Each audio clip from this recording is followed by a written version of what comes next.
Hi guys, welcome to my channel.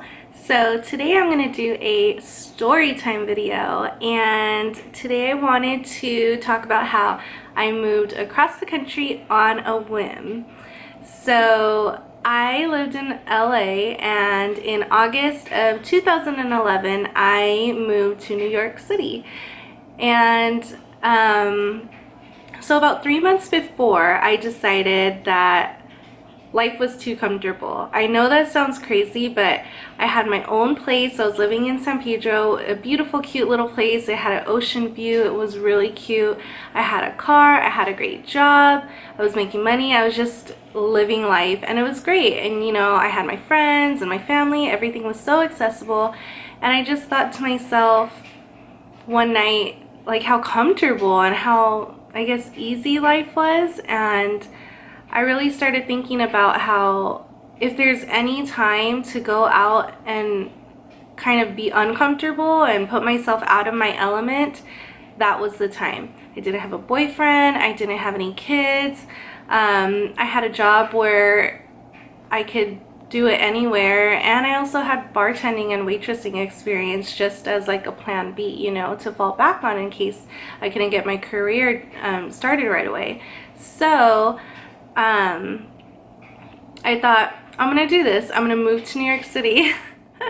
So I let go of my place. I moved back home with my mom so that I could save money. And for 3 months, I saved just under $10,000. So that was me not spending any money, just living at home, rent-free, all of that. So I saved just under $10,000. I had my flight purchased for the last weekend of August, I want to say. And that was it. I was gonna go. So as time got closer, I started to, of course, feel more and more nervous. I started to doubt myself. Like, why are you doing this, Dina? You are so stupid. Like, you have everything you need here. Life is good. Why would you make yourself go be in this place where you have no support, you know, anything like that? So it started to kick in, that doubt and all of that. And then about a week before, Hurricane Irene, I think it was approaching New York. And I was like, oh my God, you know, I'm a California girl. You put me through an earthquake, no problem, I'll sleep through it. But a hurricane, like, what? So I was like, what am I doing? And then, so my flight was on a Monday. The weekend right before, the Saturday and Sunday, like almost every flight out that way was canceled. So I was like, this is great. Like, if my flight gets canceled, I will just take it as a sign from God that this is not something I'm ready for, that I do not need to do this. So, you know, Sunday night I'm checking and my flight's not canceled. Monday morning I'm checking, my flight is not canceled. So sure enough, my parents, we get in the car, we're driving to the airport, and I am freaking out. Like, not visibly, but inside, like, I'm trying really hard not to just break down and cry, because I don't want to put my parents through, I don't want them to see me like that, because I already know that they're really nervous and scared, and then to see me cry, my dad would have probably just made a U-turn and went home, which is what I wanted, but I don't know, I just kept it in. So he pulls over, we park the car, and I'm hugging them, and I'm crying at this point. I know I'm crying. My dad's eyes are so red and glazed. Like, he's not crying, but he has the most serious face, and I'm a daddy's girl, so like, it was really hard for him, and for me to see him like that. My mom's crying, and I'm hugging them, and they could see the doubt and, you know, the fear in me. I mean, I was really obvious. So yeah, it was one of those movie moments where I'm like lugging away my big ass suitcase. I stuffed everything into like one large suitcase, and I'm lugging it away, and I'm looking back and they're still there, and I'm crying, and I'm looking back and they're still there with like these worried faces, and they stay there until they can no longer see me. And so I go through TSA, I check my bag, all of that, and I'm sitting, you know, waiting for my plane to come, and I call my cousin Jennifer, and I'm like, Jen, I don't think I can do this. Like, I am sitting at the airport right now. I just don't think I could do this. And she was like, you can do this, Dina. You want this. It's gonna be a great adventure. She's just like reassuring me and talking me through it. And so I end up getting on the plane, and When I say I moved there on a whim, I really mean that. I had no destination other than New York. Like, I think I landed in LaGuardia. I had nowhere to go. I knew nobody. I was talking to a guy that lived in New York, but we had stopped talking before I even moved there. So I really knew there was nobody there that I knew. So yeah, when I got off the plane, I waited in the long line for a cab, and the taxi driver comes and he's like, "Where to?" And I'm like, "I have no freaking clue." I was like, "Can you just take me to a motel that you think will be vacant in Brooklyn right now?" Like, I knew I wanted to live in Brooklyn because I figured Manhattan probably wouldn't be affordable. So I knew, at least I knew I wanted to live in Brooklyn. I had nowhere to go though. And he was like, "What do you mean?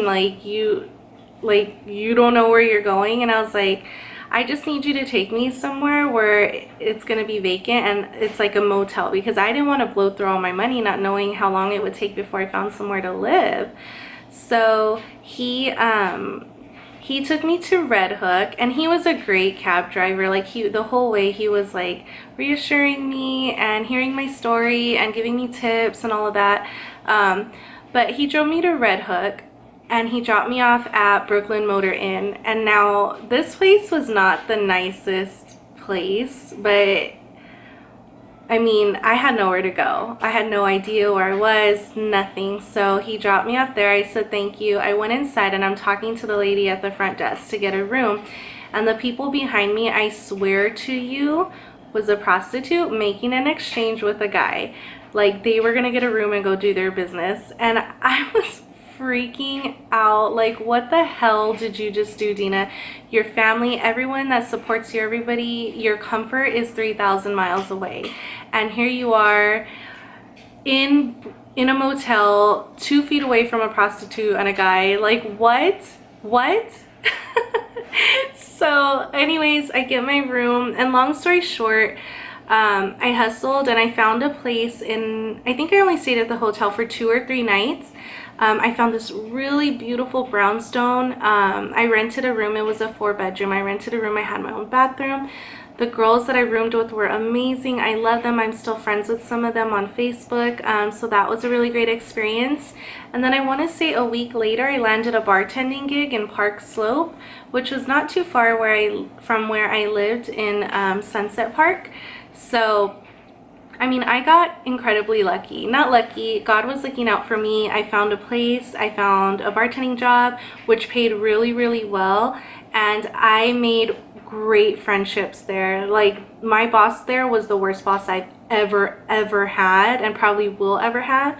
But the people there were amazing, and I still talk to them on Facebook. And I mean, they were my family when I was there. Like, one of them, shout out to Dara if you watch this, but I mean, she took me to her house for Thanksgiving. Like, again, I don't know anybody there, and they just like, "You could come to my house for Thanksgiving, you could come here." I went to my friend Andrea's house. No, I went to Andrea's for Thanksgiving, and then I went to Dara's for Christmas. So they just took me in, and I'll never forget them. I love them. I don't talk to them as much as, you know, I should, but they were my family there. And so it was just a great experience. I didn't blow through my money.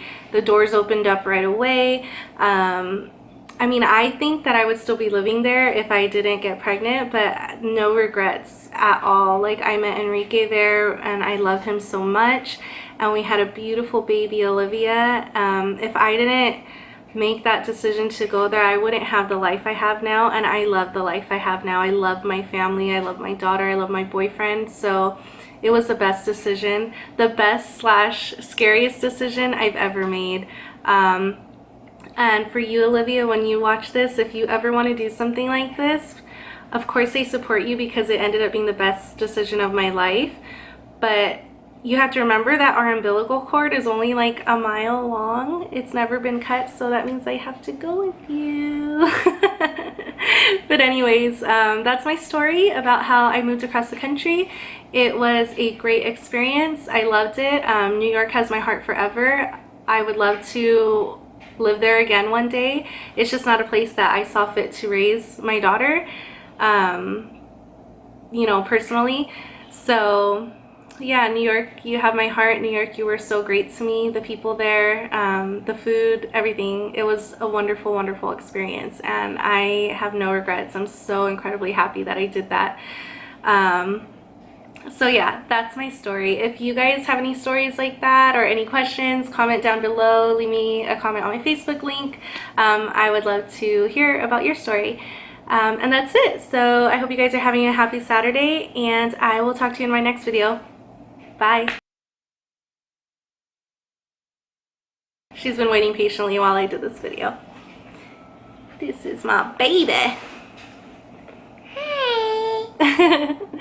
Say happy Saturday. Happy Saturday. Bye. Bye.